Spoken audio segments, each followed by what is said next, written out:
ఇది మన చౌటి యొక్క ఇండియన్ ఎకనామీ బుక్. దీంట్లో ఇది 2 in 1.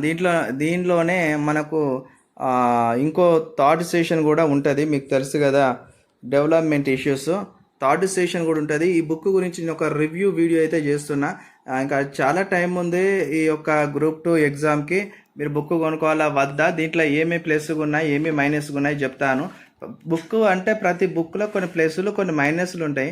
ఆ, అన్ని గ్రూప్లో కూడా అన్ని బుక్లో కూడా అన్నీ ఉంటాయని కూడా ఏ బుక్లో కూడా ఇంతవరకు లేదు. కొన్ని మనం ఖచ్చితంగా గ్యారంటీగా మనం కొన్ని సమకూర్చుకోవాల్సిందే. ఇలా వస్తే నేను చెప్తున్నా, ఈ ఆర్థిక వ్యవస్థ మౌలిక భావనలు ఉన్నాయి చూసినారా, ఇదంతా టర్మినాలజీ అంతా మామూలుగానే ఉన్నదండి ఇది వరకు అయితే. అదే మన రఘుదీపక బుక్లు అయితే బాగుంటుంది, విన్నర్స్ వాళ్ళ కూడా బాగుంటుంది. ఈ జనాభా కూడా ఇలా రాసినాను చూడండి, 36 పేజీలే ఇచ్చిండు ఈ జనాభా కూడా.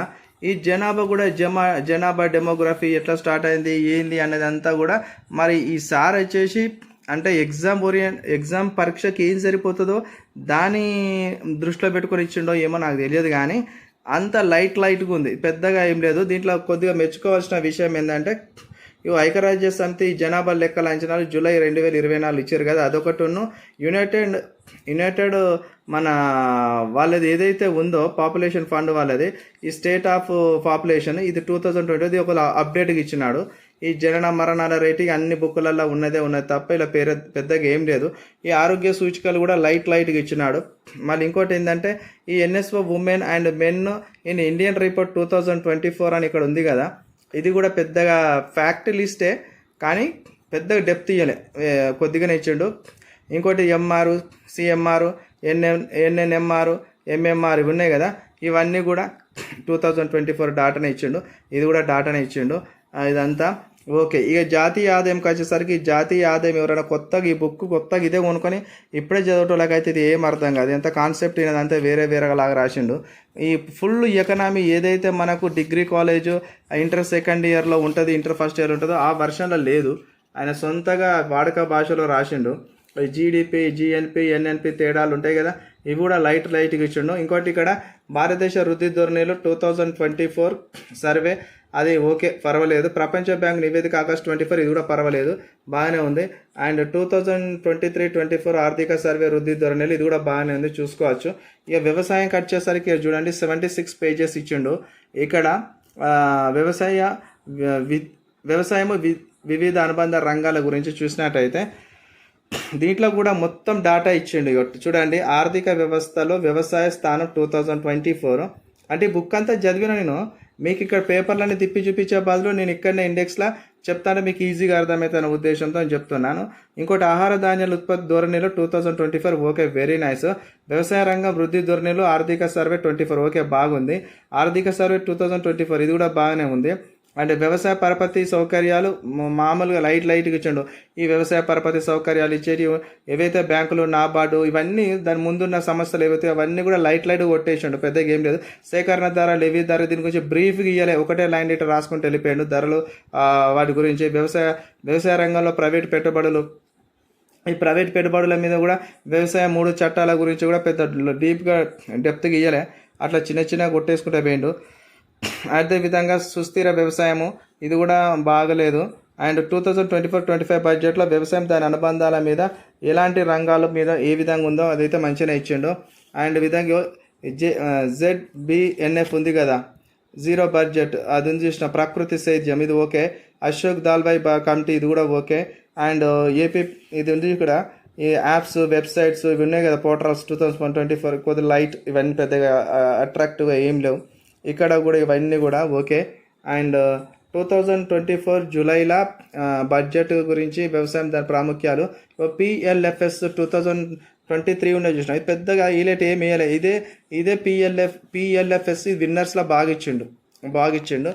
ఇక్కడ చూసినట్టయితే ఇంకోటి ప్రజా పంపిణీ వ్యవస్థ ఇవన్నీ కూడా ఓకే, బాగానే ఇచ్చిండు. ఇవన్నీ కూడా పంటలల్లో ఇంకోటి మన MSP వాళ్ళది పంటలది మ్యాక్సిమము పంటలకు మినిమం మద్దతు ధర ఉంటుంది కదా, అది కూడా బాగానే ఇచ్చిండు. అండ్ పంటల వర్గీకరణ ఓకే. నీటిపారుదల ఈ 2023 అండ్ జనవరి నాటి గణాంకాలం మొన్న నీటి సర్వే వచ్చినాయి కదా, సెన్సెక్స్ వాటర్ సర్వే, అది కూడా బాగానే ఉంది. ఇక ఈ పారిశ్రామిక అవస్థాపన సేవ మరియు విదేశీ రంగాలు అనేది నాకైతే పెద్ద అట్రాక్ట్ అనిపించాలి. 83 పేజెస్ ఉన్నాయి. ఇక వచ్చేసరికి అంతా మీదనే ఇచ్చేసిండు ఇక పారిశ్రామిక అంటే. అండ్ పారిశ్రామిక వృద్ధి ధోరణిలో ఆర్థిక సర్వే 2024 ఓకే బాగానే ఉంది. ఐఐపి ఆర్థిక సర్వే ఓకే. అంటే ఈ బుక్ మొత్తం కూడా ఎక్కడ చూడు మీకు 2024 డాటాతోనే రింపేసిండు అనమాట. అట్లా అనమాట. ఇక వేరేది ఇప్పుడు మన సబ్జెక్టుగా ఇప్పుడు ఎగ్జామ్లో మనకు డాటా అడగకుండా మరి సబ్జెక్ట్ అడిగింది అనుకో, మరి ఫెయిల్ అయ్యే ఛాన్సెస్ అయితే ఉన్నాయి ఇలా. దానికోసం మనం అట్లనేట్టుగా వేరే బుక్ ఒకటి కొనుక్కోండి అని చెప్పింది. అందుకే అలా చెప్పిన దానికోసం ఇక్కడ గ్లోబల్ ఇన్నోవేషన్ ఇండెక్స్ 2024 వార్షిక పారిశ్రామిక సర్వే లేటెస్ట్ ఓకే. వివిధ అనుబంధ రంగాల ధోరణిల ఆర్థిక survey okay. Global innovation index 2024 okay. నవరత్నాలు మినీ రత్నాలు మొన్న రీసెంట్గా కొత్తగా 3 మినీ రత్నాలు వచ్చినాయి. ఇలా యాడ్ కాలేదు ఇది, అవి మొన్న వచ్చినాయి. మీరు కరెంట్ అఫేర్స్లో చదువుకోవాల్సిందే. ఇలా పాత మినీ రత్నాలు ఇచ్చిండు. 2024 జూలై పారిశ్రామిక రంగం నేషనల్ లాజిస్టిక్ సర్వే పాలసీ మామూలుగానే ఇచ్చిండు ఓకే. అండ్ విదేశీ రంగాలు ఇక్కడ చూసినట్టయితే 2024 సర్వే ఎగుమతి దిగుమతులు ధోరణిలు 1990 పారిశ్రామిక తీర్మానం లైట్ ఇచ్చిన పారిశ్రామిక విప్లవం. ఈ పారిశ్రామిక తీర్మానాలు అయితే జమానాకి వెళ్ళి 1948 వెళ్ళి మొదలు పెడితే 91 వరకు మొత్తం ఇచ్చేసిండు ఇక లైన్గా. దాంట్లో మెయిన్ థీమ్లు ఏమున్నాయి, థీమ్ హైలైట్ చేయాలి. విదేశీ వాణిజ్య విధానం 2023 ఓకే. ఆర్థిక సర్వే సేవా రంగం ఓకే. అండ్ ఇక్కడ చూసేసి ఆ బడ్జెట్ 2024 25 పారిశ్రామిక సేవ అవస్థాపన సౌకర్యాలు ఓకే. ఈ ప్రణాళికలు అయితే పైన కొట్టేసిండు అబ్బాయి. ఈ ప్రణాళికలలో 33 పేజీలు ఉన్నాయి. ఈ పైన కొట్టేసిండు ఈ ప్రణాళికల. ఈ నీతి ఆయోగ్ నిర్మాణ పునర్వ్యవస్థీకరణ ఇది కూడా కొత్తగా అయితే పునర్వ్యవస్థీకరణ జరిగింది, అయితే బాగానే ఇచ్చిండు. నీతి Aayog governance council July meeting మొన్న జరిగింది కదా 57, అది ఇచ్చిండు అనమాట. పబ్లిక్ విత్తం కోశ విధానం ఇదైతే బాగా తలకాయ నొప్పి, ఇది అసలే అర్థం కాలేదు నాకైతే. నేను వేరే బుక్లో చదివింది అయితే బాగా అర్థమైంది, కానీ ఈయనదైతే అర్థం కాలేదు. కోశ విత్తం ఇవన్నీ కూడా. అండ్ ఇవన్నీ కూడా మూలధనం నేను చెప్పలేదా, చూడు 2024 డాటాతో రింపేసిండు. 2024 ఆ మూలధన బడ్జెట్, రెవెన్యూ బడ్జెట్ 2004, కేంద్ర బడ్జెట్ సమగ్ర 2024 ఇటు చూసినా కూడా చూడండి. కేంద్ర బడ్జెట్ వివిధ లోటులు, ఎఫ్ఆర్బిఎం బడ్జెట్ 2024, కేంద్ర బడ్జెట్ 2024-25 పూర్తి విశ్లేషణ. ఇక్కడ GST 53 meeting July 24, 2024 Viksit Bharat 15 point road map. ఇక కిందికి వస్తే ఈ సెక్షన్ ఉంది కదా, ఇదైతే ఆర్థిక వృద్ధి అభివృద్ధి అనేది ఇదైతే కొద్దిగా బెటర్గా ఉన్నాయండి. దీని మీద అయితే చూసుకోవచ్చు. ఇలా కూడా మొత్తం లింగ సమానతల సూచీలు 2024 ఇవన్నీ కూడా బాగానే ఇచ్చిండు. ఒకవేళ మీరు వేరే బుక్ మేము ఆల్రెడీ చదివినాం, మా దగ్గర 2024 డాటా ఏమీ లేదంటే బుక్ మస్తు ఉపయోగపడుతుంది. ఆ విషయంలో అయితే ఉపయోగపడుతుంది ఖచ్చితంగా. మేము ఇతర బుక్కులు చదివినాము, మా దగ్గర 2024 అప్డేట్ వర్షన్ బుక్ లేదంటే ఇది కొనుక్కోండి, బాగా సరిపోతుంది. ఇక్కడ చూడండి ఆర్థిక సర్వే 2024 పేర్కొన్నారు. ఇదిగో ఇక్కడ బడ్జెట్ ఇక్కడ చూడండి 2014 to 15, 24 మధ్య బడ్జెట్లో తీసుకున్న ఆరోగ్య సంబంధిత పథకాలు, ఆయుష్మాన్ భారత్ ఇవైతే బాగా ఇచ్చిండు. పేదరికం గురించి కూడా బాగానే ఇచ్చిండు. ఇది నేను చెప్పేది ఇది గ్రూప్ 2లో 3rd సెషన్ ఆర్థిక అభివృద్ధి సవాలు. ఇక్కడ చూడండి ఆక్స్ఫామ్ ఈక్వాలిటీ రిపోర్ట్ 2024 అండ్ ఆర్థిక సర్వే 2024 పేదరిక ఫలితాలు ఇవన్నీ కూడా ఫుల్ టోటల్ మనకు హెవీ లోడెడ్ ఇది అప్డేటెడ్ అనమాట. ఇక్కడ వాటి కోసం అయితే పనికి వస్తుంది. వరల్డ్ ఈక్వాలిటీ రిపోర్ట్ 2024, నీతి ఆయోగ్ బహుకోణ పేదరిక చూసి 2024, అదే మల్టీ డైమెన్షనల్ ఇండెక్స్ ప్రావర్టీ దానికి సంబంధించింది. అదేవిధంగా ఇక్కడ ప్రాంతీయ అసమానతలు కూడా ఓకే. ఇవన్నీ కూడా చూసుకోండి. ఇది ఊకే చదవాలి, ప్రతిరోజు చదువుకోండి, ప్రతి గంట అట్లయితేనే మెదడుకి ఎక్కుతుంది. ఇక లేకపోతే డైరెక్ట్ చదువుతానంటే రాదు. ఇక పిఎల్ఎఫ్ఎస్ ఇది పార్టిసిపేట్ లేబర్ ఫోర్స్ సర్వే 2022-23కి ఉద్యోగ నిరుద్యోగాలు ఇది ఈజీ కంపల్సరీ బిట్లు పడతాయి. ఇండియన్ ఎంప్లాయ్మెంట్ రిపోర్ట్ ILO 2024 అంత అప్డేటెడ్. ప్రాంతీయ అసమానతలు ఇక్కడ చూడండి, ఇక్కడ ప్రాంతీయ అసమానత 2024 ఇవ్వండి. UNHRC global trends of migration to report 2024 ఇది కూడా చాలా అవసరం. పర్యావరణం కూడా బాగానే ఇచ్చిండు. పర్యావరణం కూడా నేను బాగానే చూసినాను, బాగుంది ఓకే. ఇవంతా కూడా 2024 వార్తల్లో ఉన్న ఉప కమిటీలు ఇవన్నీ కూడా బెటర్ అంటే మీరు చూసుకోండి. మీకేమన్నా మీరు ఇంతకుముందు వేరే బుక్ చదివినాను నాకు కొత్తగా 2024 డాటా నా దగ్గర లేదన్న వాళ్ళకు ఈ బుక్ ఖచ్చితంగా యూజ్ అవుతుంది, తీసుకోండి. కానీ సార్ బుక్ చదవాలంటే 1-2 సార్లు గట్టిగా చదివితేనే మీకు మైండ్కి ఎక్కుతుంది. 1-2 సార్లు చదవకుండా మామూలుగా చదువుకుంటా అంటే ఎక్కదు. ఇట్లుండే లోపటైతే మొత్తం కలర్ ప్రింట్ బాగా ఇచ్చిండు బుక్ అయితే.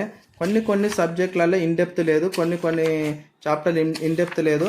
కానీ మెయిన్గా ఇప్పుడు జనాభా తీసుకున్నామంటే జనాభా గింత ఎక్కడికి ఇట్లా రాస్తాడు. జనాభా అనే పదము, డెమోస్, ప్రజలు, ఇట్లా గ్రాఫీ ఇట్లా రాస్తాడు. దీని గురించి ఇంకా కొద్దిగా బ్రీఫ్గా లోపల ఇవ్వలే, మామూలుగా కొట్టిపోయింది. అంటే ఈ ఎగ్జామ్లో ఇంతే సరిపోతుంది అనుకున్నాడో ఏమో నాకైతే తెలియదు, అంతే అనుకున్నా ఆయన గురించి నేను. ఇట్లా కాలమ్స్ ఇచ్చిండు కొద్దిగా. ఇవన్నిటిని మీరు చదవాలంటే మీరు పూర్తిగా ఎకనామీ ఇంతకుముందు చదివిన వాళ్ళకి కొత్త వర్డ్స్ ఇవి. అంటే ఇవి ఎట్లుంటాయి అని అంటే వాడుక భాషలో ఉంటాయి, కొద్దిగా మీకు ఇబ్బంది ఉంటుంది. ఇక్కడ చూసినట్టయితే 2036 నాటికి భారతదేశ జనాభా వచ్చేసి 152 కోట్ల అని ఇట్లా డయాగ్రామ్స్తో ఇచ్చినాడు. ఇది బాగుంది, ఇది కూడా చూసుకుంటే బాగుంటుంది. మీకు ఫుల్ హెవీ అప్డేటెడ్ వర్షన్ కావాలంటే ఇలా తీసుకోండి. మాకు అప్డేటెడ్ అవసరం లేదయ్యా, మాకు కొద్దిగా సులువుగా అర్థం కావాలి సబ్జెక్ట్ అనుకున్న వాళ్ళు అయితే ఇక మీ ఇష్టం వచ్చిన బుక్ అయితే కొనుక్కోండి. నేను చెప్పే బుక్లు అయితే ఒకటి విన్నర్స్ బాగానే ఉన్నది, రఘుదేపాక బాగానే ఉన్నది, చౌటి సార్ కూడా బాగున్నది. కానీ చౌటి యాప్ ఇనుకుంటూ చౌటి బుక్ చదివితే ఇంకా మీకు సబ్జెక్ట్ ఎక్కువగా అర్థమవుతుంది. డైరెక్ట్ చౌటి బుక్ కొనుక్కొని చదవాలంటే కొద్దిగా కత్తి మీది సాము లాంటిదే. నేను చెప్తున్నాగా కత్తి మీది సాము లాంటిదే. మామూలుగా ఇచ్చేసిండు కానీ అప్డేటెడ్ బాగా ఇచ్చిండు. ఒకవేళ డాటా మీద ఎక్కువ క్వశ్చన్ పడకుండా థియరాటికల్గా పడ్డాయి అనుకోండి, పరిస్థితి ఏంది, దారుణమే కదా. ఇక నేను కొన్ని పెట్టేసుకుంటా, ఇట్లా ఇంపార్టెంట్ పాయింట్స్ ఉంటూ ఇట్లా రాసుకుంటా. ఇట్లా ఇంపార్టెంట్ ఇప్పుడు అమ్మకం పన్ను 1916 తొలిసారి జర్మనీలో ఇట్లా ఉంది కదా, ఇవన్నీ మనకు తెలిసినాయి. ఇలాంటివన్నీ ఇట్లా రాసుకుంటా ఉంటా అన్నమాట. ఇక బాగానే ఉంది బుక్ అయితే. నా వరకు అయితే దీనికి నేను ఇచ్చే రేటింగ్ ఏంటంటే ఒకవేళ 5 రేటింగ్ అనుకోండి, నేను 3.5 ఇస్తాను దీనికి. ఎందుకంటే నేను 5 ఇవ్వలేను. నేను కొన్ని నా ఎక్స్పెక్టేషన్స్ ఇలా లేవు. పేదరికం ఉన్నదా, పేదరికం అంతా టక కొట్టేసిండు. పేదరికం అంటే ఏంది, దాని నిర్వచనాలు ఏంది అంటే కొన్ని ప్రిన్సిపల్స్ ఉంటాయి మనకి ఎకనామిక్స్లో, కొంతమంది ఆర్థికవేత్తలు ఇచ్చిన నిర్వచనాలు ఉంటాయి. దీంట్లో ఉన్న నిర్వచనాలు నేను అండ్ విన్నర్స్లో ఉన్న నిర్వచనాలు చాలా తేడా ఉన్నది రాసే విధానంలో. అంటే టోటల్గా ఎకనామీ పదాలు ఈయన వాడలే, ఆయన ఎకనామీ పదాలే వాడిండు. కరెక్ట్ ట్రాన్స్లేషన్ ఉంది, ఇలా కొన్ని ట్రాన్స్లేషన్స్ అనేవి మిస్ అయిపోయినాయి. కాబట్టి నో ప్రాబ్లం, మనం కొన్ని కరెక్షన్ చేసుకుంటే బుక్ పనికి వస్తుంది. ఈ బుక్ నేను కొనుక్కుని ఎంత అంటే ఇక మీరు షాక్ అవుతారు. ఈ బుక్ వచ్చేసి 700 ఉందంట మార్కెట్లో. నాకైతే ఈ బుక్ వచ్చేసి 570కి ఇచ్చిండు. నేను ఫస్ట్ కొనుక్కున్నా. ఇక ఆగకుండా టక్క కొనుక్కుంటే ఇదే రేట్ పడుతుంది. కొద్దిగా అటు ఇటు కొన్ని రోజులు ఆగి కొనుక్కుంటే తక్కువ రేటు పడుతుంది. ఆర్థిక సర్వే 2024 ఇవన్నీ ఇట్లా ఇచ్చేసిండు. ఇగో సుస్థిర అభివృద్ధి ఏజెండా అంటే ఇది ఎన్విరాన్మెంట్ లాస్ట్ పేజీలు అట్లా. ఓకే ఫ్రెండ్స్, మీకు ఈ బుక్ కొనుక్కోవాలనుకుంటే కొనుక్కోండి, మంచిగానే ఉంటుంది. కానీ దీంతో పాటు మీరు ఖచ్చితంగా రఘుదీపాకనైనా విన్నర్స్ అయినా చదవండి. విన్నర్స్ ఇంకా చదివితే ఇంకా బెటర్ అండి. ఇక విన్నర్స్ అయితే చాలా మైండ్కి ఎక్కేస్తుంది. కానీ విన్నర్ అయితే పూర్తి అయితే అప్డేట్ లేదయ్యా. అలా విన్నర్స్ అయితే 2024 ఈ సార్ లెక్క ఆయన అయితే అప్డేట్ చేయలే, ఈయన ఒక్కడే అప్డేట్ చేసిండు. ఇక ఆయన రఘుదేపాక బుక్కుల గురించి కూడా చెప్తాను నేను. రఘుదేపాక బుక్కులు ఓన్లీ కలర్ ప్రింటే ఇచ్చాడు కానీ మ్యాటర్ ఏం లేదు, ఉన్న మ్యాటర్ కొట్టి పెట్టిండు. మా అంటే బడ్జెట్ ఒకటి యాడ్ చేసిండు, 2024 యూనియన్ బడ్జెట్ ఒకటి యాడ్ చేసిండు అండ్ తెలంగాణ బడ్జెట్ ఒకటి యాడ్ చేసిండు. ఆర్థిక సర్వే ఒకటి ఇండియను తెలంగాణ, గంతే తప్ప అనేది ఏం లేదు. ఆయనది కూడా మామూలుగా ఉన్నది, కానీ ఈయనది అయితే బాగానే ఉన్నది. మీరైతే ఒకవేళ తీసుకొని ఒక 2 times చదవండి. వీళ్ళున్న అప్డేట్ విషయాలన్నీ కూడా మీకు పనికి వస్తాయి. రఘుదేపాక బుక్కి అయితే నేను 5 రేటింగ్ అవుట్ ఆఫ్ 5కి నేను 3.5 ఇస్తున్నా. ఓకే, బుక్ అయితే మంచిగానే ఉంటుంది, మీరు చదువుకోండి. కానీ 1కి 10 సార్లు చదవాలి. కొద్దిగా హార్డ్ అనిపిస్తుంది ఇది. ఈ విన్నర్సుల లెక్క రఘుదేపాక లెక్క మన ఎకనామిక్ టర్మినాలజీ అలవాటు పడి ఉన్నాం కాబట్టి ఈజీగా ఉండు.